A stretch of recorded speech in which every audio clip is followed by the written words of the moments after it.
Programa Léo Ladeia. Oferecimento Eucatur, transporte feito com carinho. Olá Telecom, a internet mais rápida de Rondônia. Água mineral Mina Linda, com o maior pH do estado.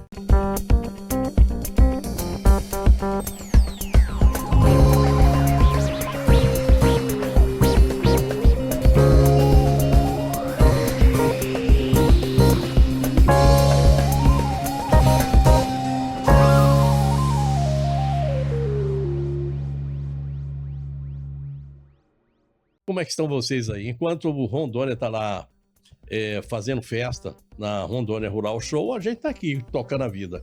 Eu tive alguns problemazinhos aqui de ordem técnica, vocês me acompanharam aí esses dias com reprises, que são sempre boas reprises. A gente tem sempre um estoque de programas que ficam aí, que a gente vai reprisando ao longo do tempo, quando há necessidade.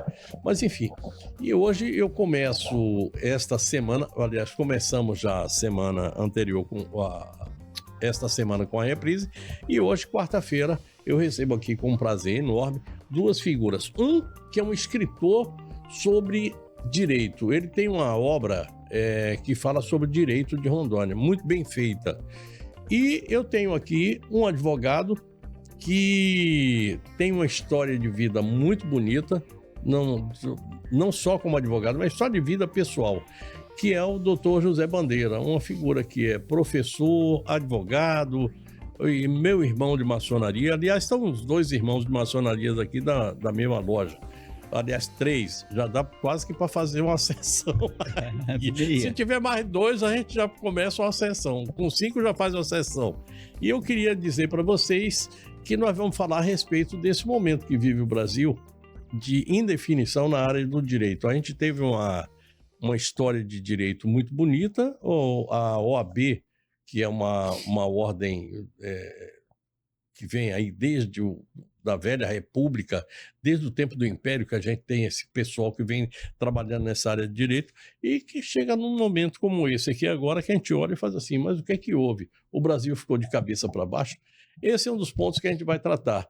Possivelmente, um dos pontos que isso vai nos levar à questão do ensino superior do direito no Brasil. A filosofia do direito, a ciência do direito. E eu trago o Carlos Araújo porque é o seguinte, ele tem muito mais competência do que eu para tratar desse assunto, por ser escritor do tema, e porque eu não sou lá essas Coca-Cola toda que o pessoal pensa que eu sou, não. Prazer estar aqui de novo com vocês, eu estava com saudade, e é muito bom que a gente esteja novamente junto. Obrigado, Carlos Araújo, obrigado, doutor Bandeira. Léo. Ótimo estar aqui com vocês. Obrigado, Léo. Obrigado, Carlos. Obrigado, eu agradeço pelas palavras aí da apresentação.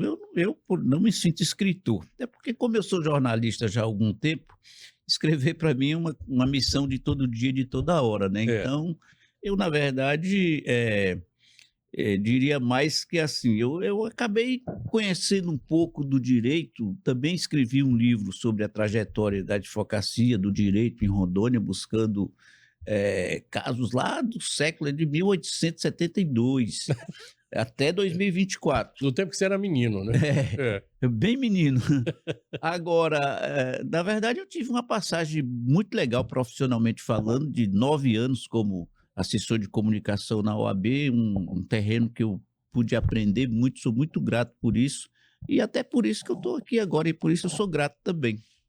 Doutor Bandeira, que prazer falar com você. Prazer é meu, Léo. Né? O Carlinho, nessa humildade dele, ele esqueceu de dizer que ele vivenciou os tempos áureos da OAB. Também. Onde teve verdadeiras conquistas, avanço.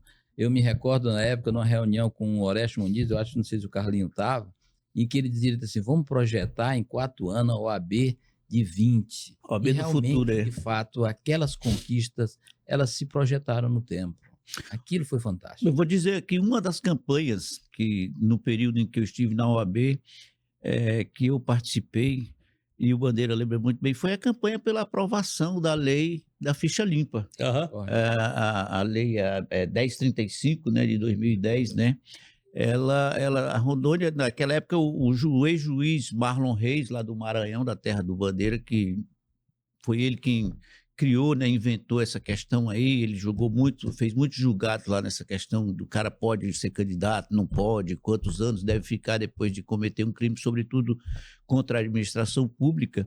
E foi um período em que a OAB fez muitas palestras, trouxe o Marlon Reis aqui. E a outra campanha, que eu me lembro muito bem, que eu acho que é um legado dos gestores daquela época, que foi o Orestes Muniz e o doutor Hélio Vieira, foi pela aprovação da Lei Maria da Penha, também, que não tinha. Trouxe, inclusive, a Maria da Penha aqui. Então, só confirmando o que ele disse aqui, que o Orestes queria, aquele grupo queria projetar um AB em 4 anos, projetar um AB para 20 anos, e está aí o legado. Eu estava começando no rádio naquela época, eu comecei velho no rádio, e eu não tinha noção muito bem das coisas que estavam ocorrendo. Abre a porta da rádio Vitória Régia, entra uma camisa vermelha com arara que não tinha mais tamanho, um cara alto com uma camisona vermelha, assim, bem vermelha, e com uma arara. Eu acho que era, não sei o que lá, Brasil. Era uma moda que tinha. Que era o Frejá. Roberto Frejá. E aí o Hélio diz assim, eu estava com o professor Francisco Matias do meu lado. 2007. Eu com o professor Francisco Matias do lado. Aí eu disse assim, Matias, chega pro lado que aqui é do Frejá, tenta Frejá, e aí a gente fez um programa todo, muito uma legal, hora de programa. Me lembro. E à noite ele estava lá fazendo a campanha da ficha limpa, que aliás está sendo revisada novamente, mais uma vez. Tem os críticos, eu acho que ela, como toda lei tem que ser boa, geral e restrita, né? E infelizmente essa lei ela tem algumas coisas que pecam. Até pela forma como foi feita, ela não foi feita dentro do ambiente do direito, mas foi feita da vontade popular, que eu acho que dá uma força muito grande para ela, mas ela tem seus defeitos e ela precisava de uma revisão. Da mesma forma que eu acho que uma hora dessa a gente vai ter que fazer uma revisão maior na nossa Constituição. Mas, enfim. O interessante, Léo, é assim, que muitos desses jovens que hoje são advogados, que estão no mercado, eles não têm conhecimento, né, dessas conquistas que se projetaram no tempo e que teve a efetiva participação dessa OAB, dessa seccional do estado de Rondônia. Foram conquistas fantásticas.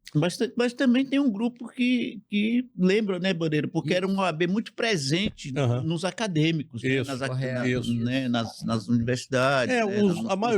A maioria dos grandes advogados aqui, dos mais experientes advogados, não é grande, mas mais experientes advogados estavam militando também, ensinando também nas universidades. Fazer só uma observação, né, em relação à questão da lei da ficha limpa. Eu, que não sou advogado, mas a gente acaba estudando direito também. Para escrever, você precisa entender, né? Você precisa estudar alguma coisa. Eu acho que a lei da ficha limpa, ela pode até ter alguns aspectos ali de excesso, mas ela é uma lei essencial para o Brasil. Com certeza. E graças a Deus, as tentativas últimas que tiveram lá de descaracterizá-la, de tirar esses excessos aí, eu até acho que deve. Tem alguma coisa ali que eu acho que a punição é muito dura, ela quase que é dupla, porque o camarada tem que esperar terminar aquele tempo para começar a cumprir o período da inegibilidade. Eu acho que antes ela já começava a partir do momento da condenação. Mas nada disso prosperou. Hoje, por exemplo, se você acessar lá no portal, o nosso portal Expressão Rondônia, tem uma notícia do ex-deputado Natan Danador, que recebeu hoje, depois de fazer uma consulta, uma certidão de que ele continua inelegível. Isso. Quanto tempo tem isso? Né? Já tem um bom tempo, né? Ele foi deputado em 2010, né? Nós são 16 anos. Primeiro deputado federal cassado. Cassado, exatamente. Apareceu lá no plenário, algemado, conduzido pelos policiais legislativos. Então, eu acho que essa lei precisa, sim, de alguma correção, mas isso não deve ser feito num ano eleitoral, nem num período eleitoral. Não pode, né? Eu acho que ela continua tendo aspectos positivos. O princípio da anualidade tem que ser respeitado. Eu acho... E não foi na eleição na última eleição. Tem muita coisa ali que foi passado por cima ali do direito. Mas, enfim, essa coisa de passar por cima, a gente está vivendo exatamente esse momento, né, Bandeira? É a questão do casuísmo jurídico, do relativismo, casuísmo político e relativismo jurídico. Se atende aos meus interesses que estou no poder, ela vai ser efetivada. Se não me atende, porque ele pode atingir aquele que é meu adversário, então aquele que for benéfico para mim... Aquilo que o Bandeira está falando aqui, porque o direito tem a questão da hermenêutica, né, jurídica. O que eu vejo no Brasil hoje é a adaptação do direito ao meu espectro ideológico dos julgadores. E o pior que eu vejo, eu acho que vocês vão concordar, é que essas coisas ocorrem e a gente normaliza. Não é que regularize. Porque regularizar é você criar jurisprudência, mas normalizar é você adotar como prática algo que não existe dentro da lei. Sabe o que eu vejo nisso, Léo? Uhum. Muito oportunismo e covardia de quem deveria botar a mão na mesa e dizer, opa, para aí, não é bem assim. Chega, né? Chega. Uhum. Eu vejo muita covardia e oportunismo. A OAB tem esse papel, porque ela sempre foi assim, o guardião da Constituição. E, infelizmente, O histórico dela, né, Bandeira? nós perdemos esse protagonismo. É. Nós nos acovardamos? Ou o que é que aconteceu? E o interessante é o seguinte, a profissão do advogado, ela está dentro da Constituição Como uma essencial. única... Essencial à justiça. Uma única, porque não diz que é o juiz que dá a justiça, não é isso, nem aquilo, não. É o advogado, é essencial à justiça. E é né? mesmo, Léo, porque é o seguinte, é o tripé, né? Uhum. É o acusador, o defensor e o julgador. Uhum. Né? O acusador é o Ministério Público, é o promotor, Era, o defensor, o defensor é o advogado e o julgador que vai pegar as argumentações desses dois e vai dar um veredicto, que é o juiz. Uhum. Sem o advogado, não pode fazer. Não tem Se como. o juiz, se o promotor, o desembargador precisar de uma defesa, ele vai recorrer a quem? É o advogado. Ao advogado. Então ele é essencial por conta disso. A menos que a figura seja o Alexandre de Moraes.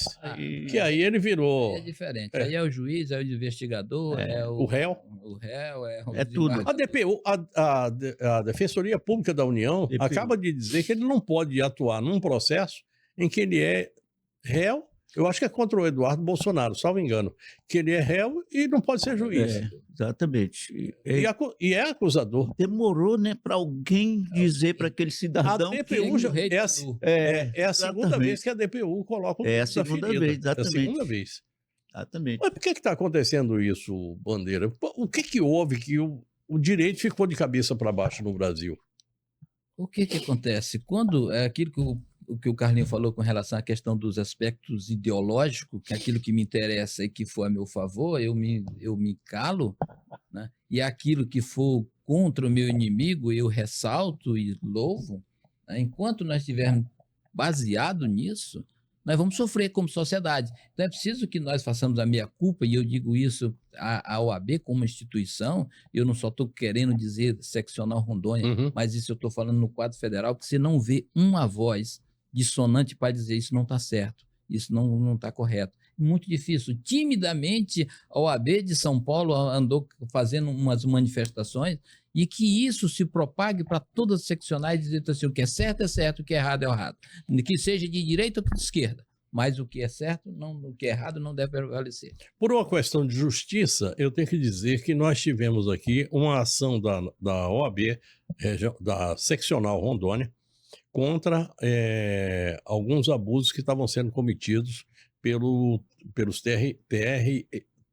TRTs e que se propagou. Tribunal Regional do Trabalho. O Tribunal Regional do Trabalho e terminou descendo, inclusive, para a primeira instância, a coisa tomou um vulto maior. O que nos mostra que, havendo a vontade política, coragem e determinação, a gente consegue resolver problemas, né? Sobretudo que muitas vezes as pessoas confundem a atuação da OAB como interesse interno corpore da corporação, e não é. É em defesa da sociedade, das garantias que muitas se projetam em benefício da sociedade e do cidadão. Interessante, você acaba de falar uma coisa que é a prerrogativa, né? A prerrogativa do advogado. A prerrogativa não é do advogado, é do cliente, né? É do cliente. Você tem que ter a prerrogativa de me defender de todas as formas possíveis, porque eu sou o seu cliente. É o cidadão. Quer dizer, eu sou o seu... Quer dizer, aquele camarada, aquela profissão que está lá dentro da Constituição, única por sinal, a única, que está lá dentro dizendo que ela é essencial para a justiça, ela tem que ter essa prerrogativa, que é a prerrogativa do cliente. É, né? Por isso que em alguns regimes ditatoriais eles caçam os advogados, assim como caçam os jornalistas também. São os primeiros a ser caçados. Os jornalistas e os advogados, né? Por acaso tem um advogado e um jornalista aqui, mas Hitler, por exemplo, ele mandava porque prender os advogados, porque o cara não tem direito de argumentação, nem de defesa, de questionar o sistema. Eu vou fechar esse bloco aqui dizendo o seguinte, que na guerra, como nas crises e nas crises nacionais, a primeira vítima é a verdade. E a primeira vítima ocorre quando você emudece o advogado e amordaça o jornalista. Porque o nome é esse mesmo, é mordaça. É muito bem lembrado. Quando você não tem o direito de externar sua opinião e quando você é tolhido da possibilidade de bem informar, você está fazendo algo que é contra toda a sociedade. Não é contra jornalista, é contra a sociedade. E eu digo sempre, Léo, embora não esteja esculpido na Constituição como está o direito, a nossa profissão, o jornalismo, também tem o munus público e a gente exerce uma função social. Ela não está lá, mas ela tem um momento em que está ali. Exatamente. É quando é assegurado o direito de preservar a sua fonte. Que ultimamente está lá. Não está escrito jornalista, nem o Xandão ele bota para cima, você tem que contar, né? Senão vai pro pau de arara dele. Pau de arara virtual. É verdade. Eu vou fechar esse bloco, a gente vai chamar aqui Mina Linda, a melhor água do estado de Rondônia. Queria fazer um brinde brindar, aqui. Né? A vinda do Bandeira. Bandeira, você precisa vir aqui mais vezes. Eu acho que eu vou ter que colocar você, sei lá, eu vou inventar alguma coisa para que você venha mais vezes aqui. Isso. Tô indo pro intervalo e volto já já. Em meio à natureza totalmente preservada, há 23 anos cuidamos da origem da água mais pura do estado, com a leveza que só a captação subterrânea, protegida por camadas naturais, pode proporcionar. Água mineral Mina Linda se destaca por ter o maior pH, tecnologia e sustentabilidade caminhando juntas. São mais de 1000 placas solares. 9 tanques de aço inox garantem armazenamento seguro e controlado. Sistemas digitais e envase 100% automático asseguram uma água pura do início ao fim. Um rigoroso controle interno, com análises físico-químicas e microbiológicas, comprova a qualidade e a segurança. De 300 ml a 20 litros, Mina Linda oferece a solução ideal para cada momento do seu dia. Beber água mineral é cuidar do corpo, do metabolismo e da saúde. Escolha a pureza, escolha a tecnologia, escolha água mineral Mina Linda, a única de Rondônia com maior pH.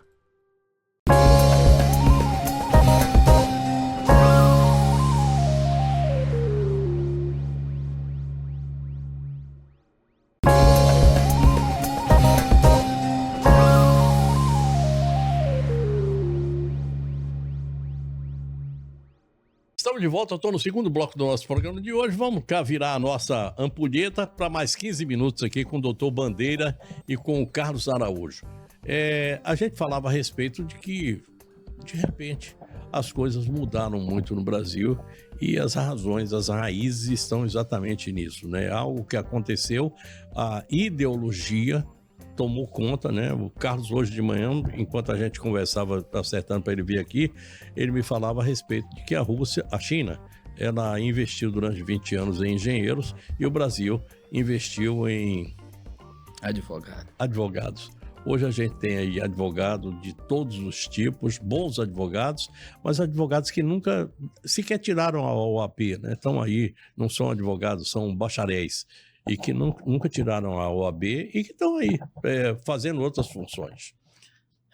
Léo, hoje nós temos quase 1.500.000 advogados no Brasil. Inscrito. É muita gente. Acho que deve ter uns 2 milhões de bacharel querendo arrombar a porta e entrar no mercado. Que já são advogados, mas que não estão inscritos, né? Correto. Estão em alguma função pública, né? Perfeito. Correto. Aí o que acontece? A minha OAB é 816. Hoje nós estamos quase em 17.000 advogados.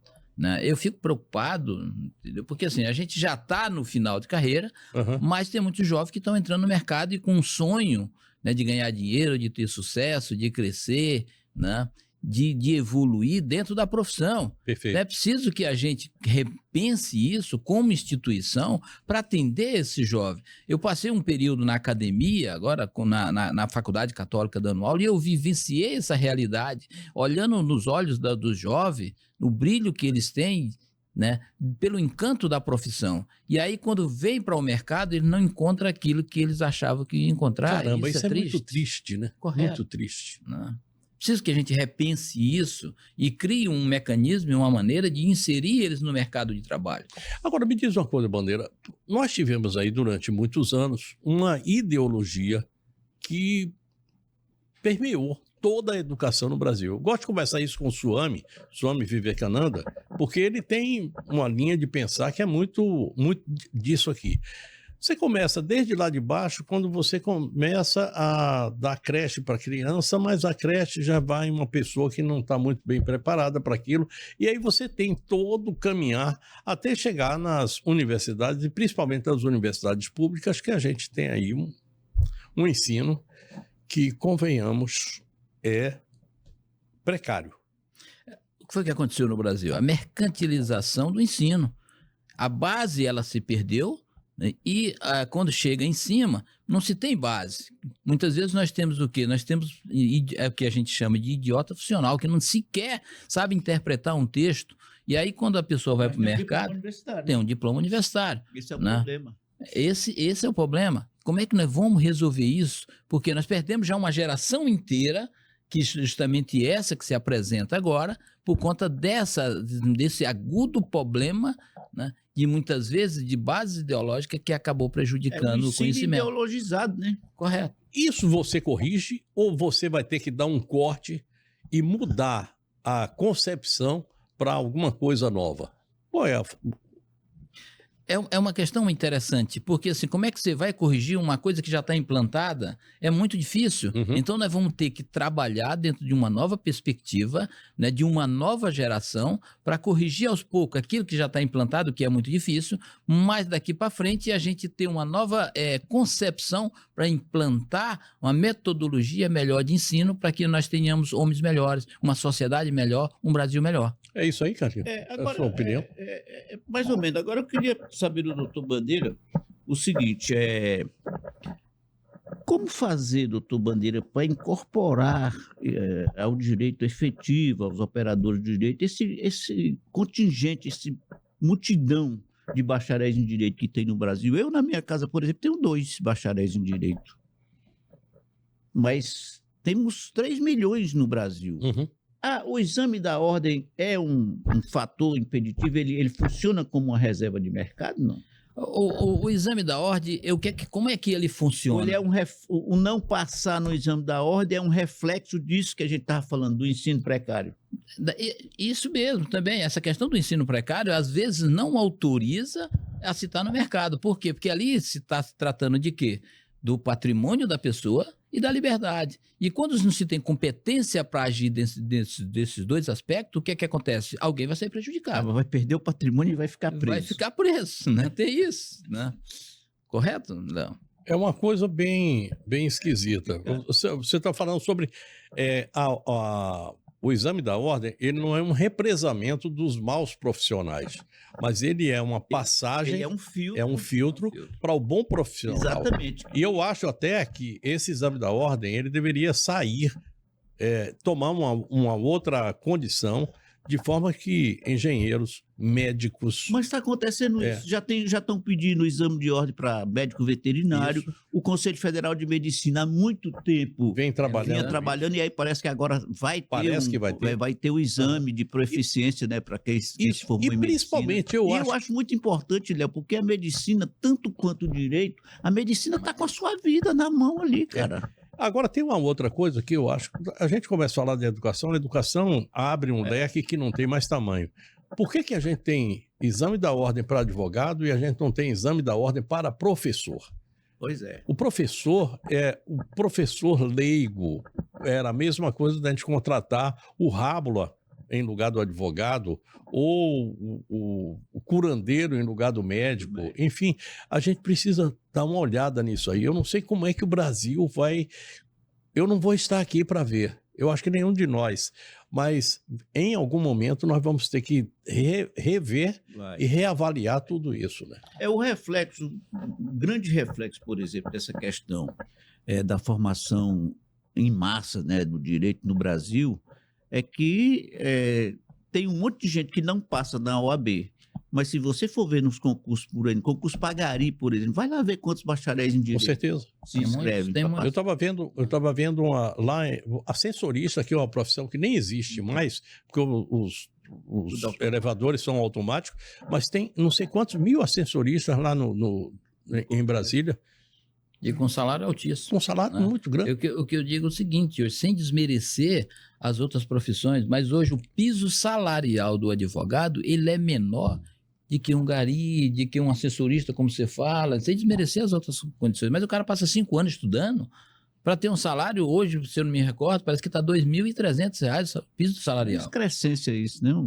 Mas você vê que os bons advogados não se submetem a isso. Eu estou falando do advogado empregado, né? Aquele que vive na iniciativa privada. É muito pouco. Né? Quando você falou na questão do ensino, e principalmente da figura do professor, eu não sei se você se recorda, mas deve ter ouvido falar, que nas escolas ela tinha 2 portas, que entrava o aluno e entrava o professor. O que era aquilo? Aquilo era a importância e a valorização que se dava para o propedeuta, para o lente, como se chamava antigamente. Que era o lente, né? É correto.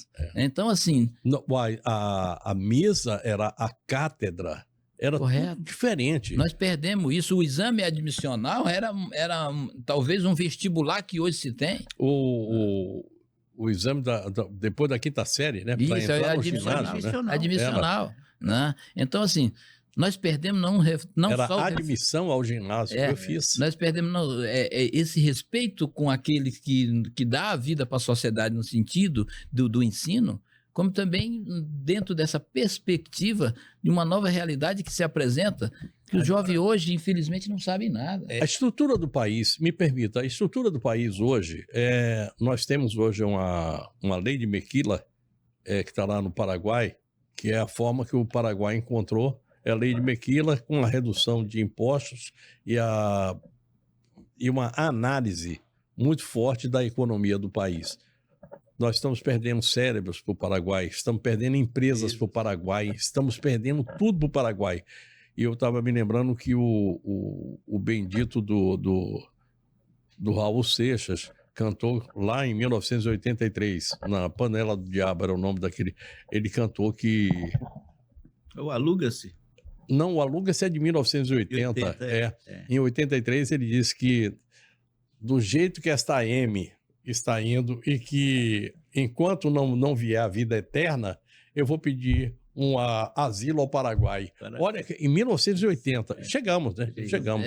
E isso também tem a ver com a nossa educação, tem a ver com esse momento que a gente vive aqui. Eu atribuo um pouco dessa desqualificação das profissões, da importância... De ordem geral, né? Mas eu atribuo um pouco isso, e isso se acentuou muito mais depois dessa coisa do politicamente correto, que foi se implantando de fora para cá. Porque aí no politicamente correto, você não pode dizer que o cara que não é muito bom, que ele não é bom. É a bendita da cultura woke, né? Então, e que, aliás, está acabando no mundo, mas no Brasil parece que ela está tendo uma... Estão adubando de novo, né? Exatamente. É preciso que o papel não só do advogado, mas do jornalista, e parece que isso está inserido muito nesse contexto de vocês, entendeu? Hoje né? Os influências que estão... Hoje eu estava ouvindo os debates na Jovem Pan sobre teve uma emissora, parece que é a Globo, que vai colocar a Virgínia Fonseca, né, que estava namorando aí como repórter lá, e o pessoal dizendo, pô, mas isso aqui é função do jornalista. Há muito tempo que a gente perdeu essa condição. Há muito tempo que nós começamos a receber aí pessoas que não têm qualquer qualificação. Exatamente. E eu diria, não é somente a qualificação intelectual, é moral. Nós temos gente aí que, pelo amor de Deus, dá vergonha dizer que nós somos jornalistas quando você tem um cara que é jornalista daquele teor, daquele estilo. Pois é, mas aí você tem que pensar o seguinte, a Globo era uma empresa, e uma empresa ela visa lucro. O lucro é baseado no espectador. Se tem essas figuras que não tem nada de conteúdo para que se possa, digamos assim, engrandecer a sociedade, é porque aquele receptor, que é o alvo de quem recebe, tem um mercado muito grande. Não é Então, que eu vejo influencer aí com milhões de seguidores. Quando eu vou ouvir o conteúdo do influencer, eu falo, mas quem é que segue essa criatura aqui? tem mercado para isso, infelizmente. Então, não tem nada na cabeça de pessoas que seguem. O cara tem 15 milhões de seguidores, você vai olhar o conteúdo, você não tem nada. Nada. Olha, nós temos aqui no Brasil, que eu me lembre, a ABERJ, a ABI, os sindicatos, aqui nós temos a ABERT, aqui o Sinjó, quer dizer, nós temos... A NJ. A NJ, a NJ, a Associação Nacional de Jornalistas. Pois é, tem, continua, mas todo esse aparato que é muito ligado a uma estrutura de sindical de poder, a República Sindical Brasileira, que daí que poderia atuar de alguma forma. Agora, essa atuação, ela só começa a partir de discussões como essa aqui. Não estou me colocando aqui, nem colocando você como expoente disso ou daquilo, nada, mas eu acho que ela precisa passar por esse tipo de discussão, minha, sua, de todos que trabalham nessa área. Agora, me preocupa é o seguinte, é que eu não vejo essa preocupação que a sociedade tem com o jornalismo ter com a advocacia. E não vejo essa preocupação do advogado. A utopia de um mundo melhor, ela não deve ser só da advocacia. Muitas vezes se põe esse encargo só na advocacia, mas é do contexto geral da sociedade. Os jornalistas, os economistas, né, os professores, os militares. Da polícia. Nós temos que dar as mãos para reverter esse quadro, porque eu acredito que daqui a 10 anos o Paraguai vai ser muito melhor, assim, eu falo em termos econômicos, IDH, qualidade de vida, muito melhor do que o Brasil, que tem toda uma potencialidade e está se deixando essa coisa esvair. E aí quem vai sofrer isso somos os nossos filhos, os nossos netos. Por quê? Porque não vai ter emprego, porque não vai ter as bases culturais, as bases morais para dizer assim que a gente tem um país melhor. Infelizmente, essa é uma realidade que se apresenta. Estamos vivendo o momento da relativização geral de tudo. Correto. Eu digo, inclusive, o seguinte, eu sempre lembro, quando a gente toca nesse assunto, de um papa que foi muito rápido, passou rápido aqui, o Bento XVI, que ele dizia, ele lá em uma das suas encíclicas, ele diz que a relativização da moral é a ruína da humanidade. E eu acho que nós estamos por aí. O atual papa está pedindo ao mundo... matemático, né? O matemático. O atual Papa está pedindo ao mundo que desacelere a pressa com a inteligência artificial. Com tudo, né? É uma pressa danada. Não precisa. A gente tem tempo para conhecer tudo isso.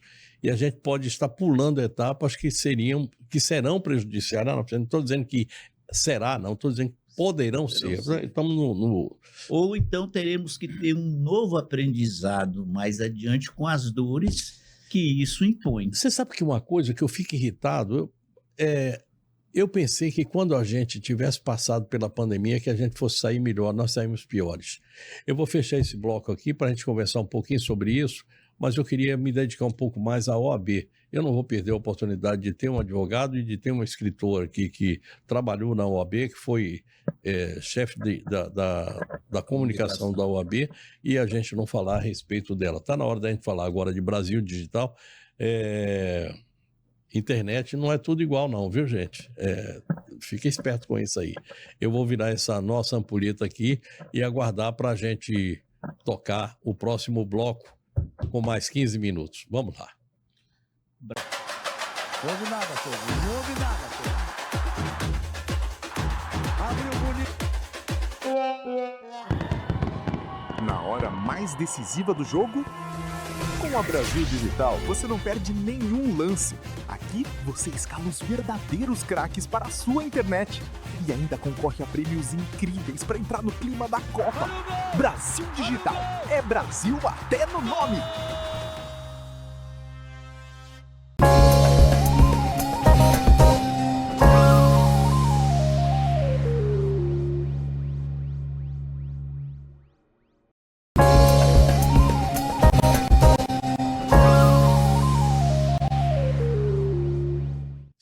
Acabo de virar minha ampulheta aqui para o terceiro bloco. São mais 15 minutos de conversa aqui com essas duas figuras. Eu não me canso de agradecer a ambos aqui a presença. Eu preciso registrar essa questão aqui. Nós estamos falando para muitos advogados. Eu queria lembrar aqui e fazer um registro. Faleceu esta semana a semana passada, a genitora do meu querido Amadeu Machado.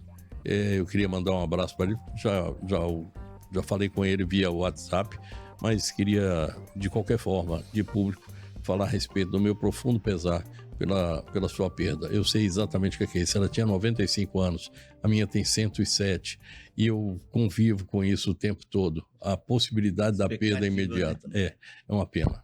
Bom, doutor Bandeira, a OAB que eu conheci quando eu era garoto era uma.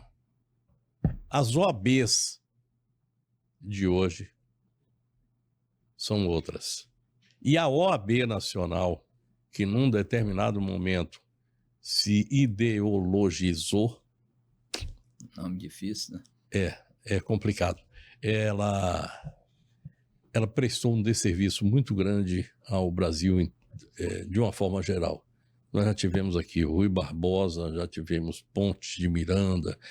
Pelo amor de Deus, se for falar, Eros Graus, esse pessoal todo que passou por ali, grandes nomes do direito. Raimundo Faoro, intelectual de uma postura, de uma envergadura, né? Os donos do poder, entendeu? Não. Era fantástico. Ofir Cavalcante, né? Ofir Cavalcante. Não conta grandes nomes, pelo amor de Deus, tantos. E que não se negaram à sociedade brasileira no momento mais delicado de se manifestarem, de se expressarem. A Nacional começou tentando me lembrar a descer a ladeira quando ela foi dirigida por Márcio Tomás Basto, que depois virou ministro da Justiça, e aí foi dando um jeitinho nas coisas para agradar o Lula. Teve isso, porque assim, o que foi que eu acho que já vinha antes, porque ele, na verdade, foi um pouco antes, porque ele foi o coroamento de algo que já vinha se preparando ali no fundo. Mas ele aprofundou ou apressou? Foi, apressou. Eu não sei se tu te lembra do Marcos Vinícius, que ele era assessor do Sarney. E o sonho dele era o quê? Era ser ministro do Supremo Tribunal Federal. E ali também começou, né, digamos assim, essa questão do interesse maior e que assim se relegava a advocacia a um canto menor e o que prevalecia era o meu interesse. Mas eu tenho uma pergunta interessante para fazer. Estou tentando me lembrar o nome daquele cidadão, pai das diretas. Dante Não. É o Raul Cabral? Não era. Ele era advogado. Na OAB e no Sobrinho? tempo das diretas? Sobrinho.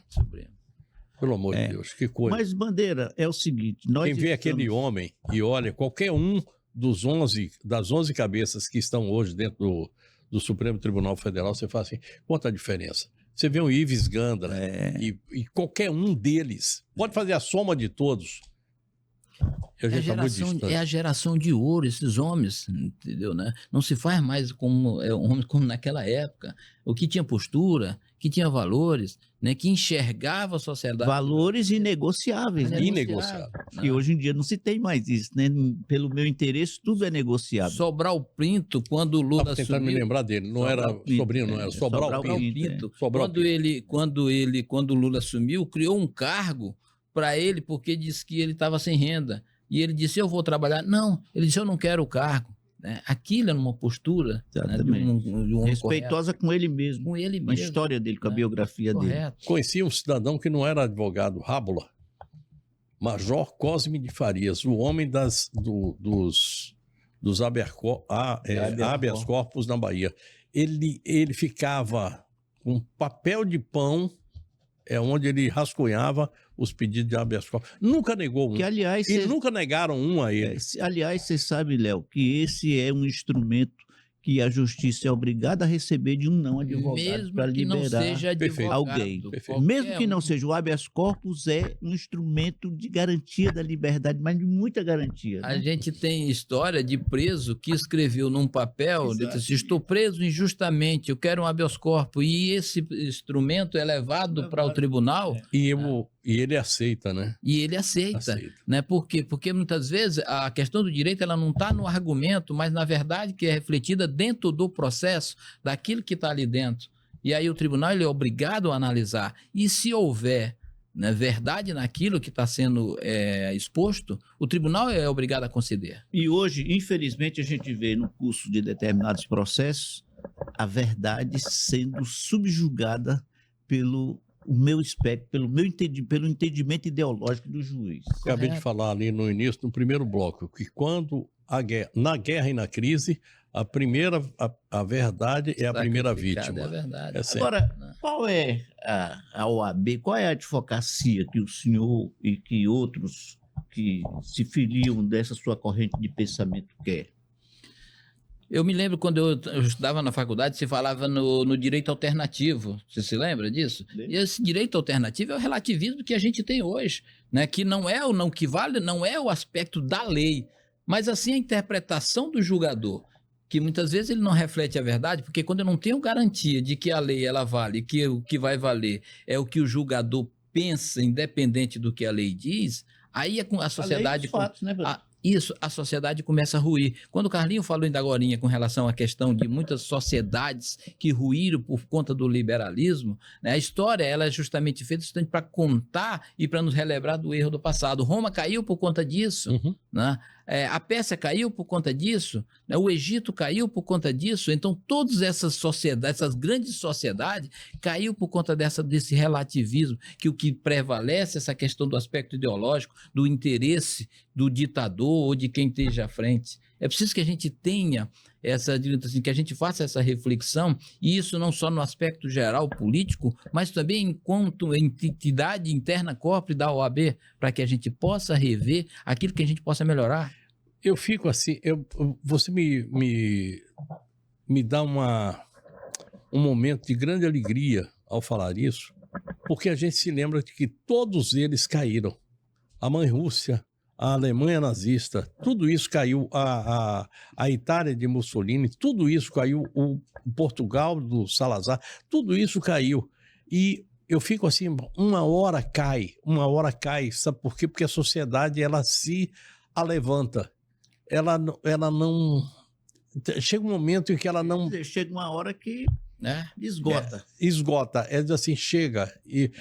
Aliás, tem um movimento lá em Portugal chamado Chega, que é um movimento de direita, que é exatamente isso, fala sobre exatamente isso, porque Portugal entrou numas, voltou e estava lá novamente. Então, acho que... É como uma panela de pressão. Em 1688, a Revolução Gloriosa na Inglaterra, ela mudou o regime, né, do regime monarquista para o regime parlamentarista. 1789, a Revolução Francesa, ela trouxe um novo aspecto para o mundo, né?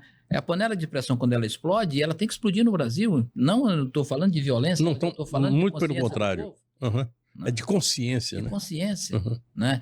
E quando a gente fala disso, a gente fala nas corporações, eu digo isso no jornalismo, na OAB, no sistema econômico, entendeu? A revolução consciencial. Consciencial. Né? Nós estamos, eu vou aproveitar, porque nós estamos falando a respeito disso aqui, nós estamos num momento em que a OAB se prepara de novo para fazer as suas eleições. É um processo sucessório. É um processo sucessório. E eu queria lembrar aqui que eu não sei quantos são os advogados aqui em Rondônia. Hoje está quase 17 mil. 17 mil. Quase. É um colégio... 17 mil. É um colégio... Isso representa aproximadamente a mesma quantidade de professores ou trabalhadores em educação, como é chamado pela turma woke. O pessoal que trabalha em educação, só mais ou menos, estaria mais ou menos. E eu sempre participo muito, eu trago sempre aqui as pessoas que vão participar desse processo eleitoral da OAB, porque eu acho que ela abrange uma parte significativa da sociedade, e principalmente porque o advogado é uma profissão diferenciada. Ele tem uma interface com a sociedade como um todo. Como um todo. Os segmentos. Correto. Né? Quando você fala disso, eu me recordo, porque eu participei desse processo há 30 anos atrás, com Orestes Muniz, com Hélio Vieira. Você vem participando sempre, né? Dá 20 anos, pô. 2004. Não, eu estou falando 30 anos da minha OAB, entendeu? Né? Então, assim... Mas você participou sempre, né? Pedro Origa, né? O Irã Marques, assim, esse processo, desde aquela época do Irã para cá, do Orestes Muniz, do Odair Martini, né, que adoeceu e teve que sair, e o Irã assumiu. Né? Assim, o Odair Martins era Foi em uma pessoa 95, fantástica. 95. Isso, pessoa fantástica. Né? Então, assim, nós tivemos grandes nomes. E a ideia nossa, isso é um sonho que eu alimento, é que um dia nós possamos resgatar essa OAB.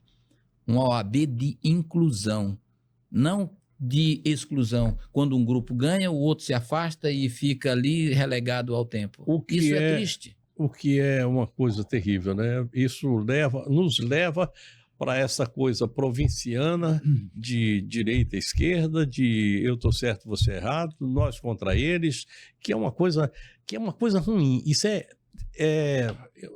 eu falo provinciana para não dizer baixeza. Diminui o tamanho da OAB. do processo, exatamente, da Eu me lembro, organização. eu me lembro que você está falando a respeito desses nomes aí, e eu me lembro do Carlos Henrique Ângelo, jornalista, que uma vez escreveu, falando sobre alguém, eu não vou me lembrar exatamente o que, mas ele disse o seguinte, a frase era, existem pessoas que dão ao cargo que ocupam Grandeza, né? a grandeza que ele deve ter. Bom, Carlos Henrique Ângelo, um abraço bem grande. Eu me lembro sempre de você. Meu querido Chá. Uma figura que eu prezo muito. Já estivemos aí em lados opostos e tal, não sei o que, mas próprio, faz parte. É até bom que seja assim. Aristóteles tem uma frase que todo mundo conhece, né? Que ele fala assim, o homem é naturalmente e essencialmente político, mas ninguém conhece o segmento da última frase, né? Que ele diz assim, para a construção da virtude e da felicidade. Né? E o que acontece? Muitas vezes, quando se participa desses processos, parece que a gente cria não só adversário, mas inimigos. Né? E depois que termina o processo, a gente tem que, como a galinha, ajuntar os seus pintinhos para quê? Para que nós cresçamos, desarmar o palanque e construir aquilo que é melhor, porque é de interesse de todos. Eu acabo de me lembrar aqui de uma figura que falou a respeito desse assunto e que ele completa não com a felicidade e a virtude, a construção da virtude. Mas ele fala a respeito da dignidade humana. Professor Sebastião Neri, meu vizinho, meu querido amigo e um homem que me ensinou que direito é ciência. Eu não acreditava nisso, eu achava que direito era prática. Ele disse, não, Léo, a coisa não é bem assim. E eu agradeço muito a ele, porque ele abriu muito minha mente com esse... E é um homem que é kantista e que se dedica muito a essa coisa de buscar... É kantiano ele? É kantiano. E que busca muito a questão da religiosidade, da dignidade humana e da representatividade espiritual que o homem tem que ter no meio da sociedade. Ele se enquadra no imperativo categórico de Immanuel Kant. É verdade, exatamente, por isso. Você já me falou do doutor Sebastião, eu acho que ele se enquadra exatamente no imperativo categórico, que é uma das máximas de Immanuel. Com certeza, imperativo categórico. Kant era um metódico, né? Era. Muito metódico. Era. Né? Isso atrasou um dia chegar no trabalho. As pessoas ajustavam o relógio quando ele passava. Olha, 3 horas. Kant acabou de passar por aqui. É verdade. Era uma coisa assim. Chegava a ser algo que hoje a gente diria assim, sei lá, era TDAH. Teria alguma coisa desse estilo aí assim. Isso é Immanuel Kant. Aí você fala do relógio, a gente lembra que os melhores relógios do mundo são suíços. Sempre foram suíços. E talvez até talvez até em razão de. Bom, a OAB está se preparando. E como é que estão os movimentos lá dentro, Bandeira? Você é pré-candidato? Você está se colocando? Como é que está isso? Assim, foi um sonho, uma utopia que eu sempre alimentei. Quando nós tínhamos um grupo formado dentro da OAB, na época do Hélio, né, o candidato natural daquele período seria eu. Mas aí nós tínhamos uma figura que para mim é fantástica, que era o Ivan Machiavelli. E para mim aquele Digi Paraná. Da Digi Paraná. Ele está há 1000 anos na minha frente. Mas deixa eu fazer só uma correção aqui, que antes dessa eleição, na eleição de 2000, na OAB, você tinha um grupo que você já era candidato. Lembra? Depois fecharam, parece, com o Secato. Você era candidato, o Secato era candidato. Correto. Se lembra? Em 2000. Isso. Mas depois, na eleição de 2003, foi que esse grupo se uniu com o Hélio e chegou e fechou com a chapa do Oreste Muniz, né? Correto. Lembra disso? Correto. Do Oreste ou do... Não, do Oreste. Do Oreste, Tá entendeu? certo, ele tá concorreu com, acho que foi com o Raul. Isso. Contra o Raul, exatamente. E o ganhou, Raul já estava na ordem. E ele ganhou por 83 votos. E na eleição passada nós tínhamos apoiado o Hélio. E o Hélio tinha, naquela época, não Exato. eram poucos advogados, teve só 183. Na de 2000. Correto, teve 183. Então, assim, quando o Oreste se juntou conosco, né, ele ganhou por conta desse apoio do nosso grupo. Foi o grupo de Né? vocês e o do Perfeito. Hélio. Né? E o grupo Vocês do Hélio, se uniram né? com o Você Hélio. vê foi como o é que grupo. é as coisas. Eu, em momento algum, não reivindiquei nada, entendeu? Né? E o Hélio disse, olha, o Oreste ofereceu 3 cargos pra gente. E aí ele pegou e disse, olha, de conselheiro. E aí foi o Mário Jona, foi o Carlos Alberto e foi o Laércio. Né? E o Laércio, não, mas eu não quero ser conselheiro. Aí ele disse, tu vai no meu lugar, Bandeira? Eu disse, não, se você não quiser, eu posso ir. E eu fui ser conselheiro naquela época, né, do Oreste. Tanto é que eu me tornei o braço direito dele. Tudo que o Oreste fazia, ele conversava comigo, ele pedia conselho. Verdade. Eu até me espantei com isso, né? Porque é uma pessoa fantástica. Ele é um democrata por excelência, né? Conhecedor do direito. Não, é uma pessoa... Me lembro do Oreste, numa reunião que nós fizemos aqui, do MDB, que eu estava presente, não porque eu tenha sido do MDB, nunca fui, mas eu perguntei para ele, por que você não se lança candidato a prefeito de Porto Velho? Nós estávamos num momento muito ruim, e ele virou para mim e disse assim, todo ano eu vou para Camboriú em janeiro. Quando eu estiver lá e que as chuvas começarem a cair aqui, os problemas começarem a acontecer, você vai ligar para mim? Eu disse, vou. Pronto. E ele se ele tivesse sido candidato, ele tinha ganhado aquela eleição. Aquela Com época ele certeza, tinha. com certeza. Ele tinha, mas ele tem juízo. Bom, a possibilidade de que você reúna esse grupo novamente está aí posta, né? Assim, eu sou abordado muitas vezes por muitos colegas, porque você não é candidato, porque você não é candidato, né? Eu estou lhe trazendo hoje aqui, inclusive por isso, porque o pessoal me pergunta, e o Bandeira, sai ou não o candidato? Pois é, aí o que acontece? Por muito tempo eu não pensei nisso. Só que agora eu fiquei Desde pensando... 2012, né? né? Eu fiquei pensando, será se não seria a hora de participar desse processo para engrandecer, para Oferecer melhorar, uma outra oferecer uma alternativa? Você acaba de sair agora, você parou o magistério Eu saí da faculdade. Eu tô dando mais Você está aula. com tempo para isso agora. Agora melhorou meu tempo, né? E assim, a minha ideia, justamente com esse estímulo, é de levar o debate para a advocacia. Será se a gente pode fazer uma construção melhor, sem denegrir a imagem de ninguém, dos colegas que assim, dos colegas que estão na gestão? Absolutamente ninguém quer dizer que foi ruim, não. esse juízo de valor, quem vai fazer é a advocacia, mas assim, oferecer alternativa, porque assim, quando a gente entra no debate, né, ele enriquece, ele fica melhor para todo mundo, tanto para a situação quanto para a oposição. E aí Com tem um certeza. detalhe.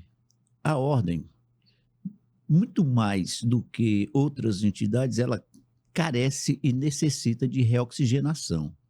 E não pode ficar grupos ali, quer dizer, eu estou falando isso, mas Correto, eu mas acho você que tem isso é com razão. bandeira. Eu acho que o que eu estou falando aqui não cabe só para a ordem, cabe para qualquer instituição. Com certeza. Perpetuação de determinados grupos.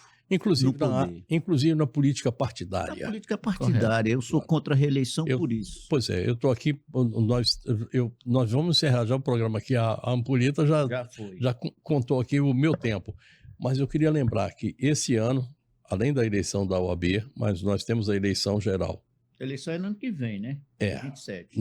da OAB o ano que vem, e já começa a se preparar agora, mas eu queria lembrar que esse ano nós vamos ter eleição. Se eu pudesse dar um conselho a vocês, eu não vou citar nomes, mas evite votar em quem está com cargo. Porque a gente precisa reoxigenar a política, a gente precisa botar oxigênio na política. Quando eu digo isso, eu vou completar dizendo, nós tivemos um congresso que foi o pior dos últimos anos que eu vi. É muito ruim. E nós tivemos uma Assembleia Legislativa que está devendo muito ao povo de Rondônia, muito. Então pense bem nos novos nomes que estão sendo colocados. Pense. Nós vamos ter candidatos a governo. Pense a respeito disso. Temos 3 nomes aí. Pense a respeito daquilo que a gente já tem de história. E pense naquilo que a gente pode pensar em termos de futuro. Bandeira, obrigado. Obrigado a você, Léo. Olha, chama o pessoal da OAB, o espaço está disponível, à disposição, quando eles quiserem continuar com essa conversa aqui. E a gente não vai ouvir somente um lado, não, a gente tem que ouvir todos os lados. Carlos Araújo, eu queria lhe convidar, convocar e pedir que você venha aqui na segunda-feira, porque é o dia da gente fazer a nossa resenha do mês. Dia 1º. Será uma honra estar por aqui. A honra com vai você. ser nossa. Obrigado. Obrigado. Valeu. Obrigado a vocês. Obrigado, Léo. Adorei ter essa conversa aqui. A gente está encerrando o programa de hoje, agradecendo, como sempre, o privilégio da sua audiência. Eu quero convidá-lo para um novo encontro. Eu vou tratar de um assunto que vocês vão gostar, com certeza. É sobre educação, mas é sobre um cidadão que conseguiu um método novo para ensinar matemática. Vocês vão gostar dessa história. Antes disso, eu vou trazer uma figura que todo mundo conhece, que foi o homem que pensou na Expovel há muito tempo atrás, João do Vale, e que vai trazer para nós uma visão daquilo que está sendo a Rondônia Rural Show. E na sexta-feira, eu estou esperando por você aqui. Pensa aí a respeito. Você tem advogado na família? Tem alguém que está querendo ser advogado? Pensa a respeito disso aí assim. Bota a cabeça no travesseiro. Vai tirar o seu sono, que você merece. E você sabe que só pode ir para a cama depois de falar comigo. Fique na paz, fique com Deus. Deus o guarde. Deus o abençoe.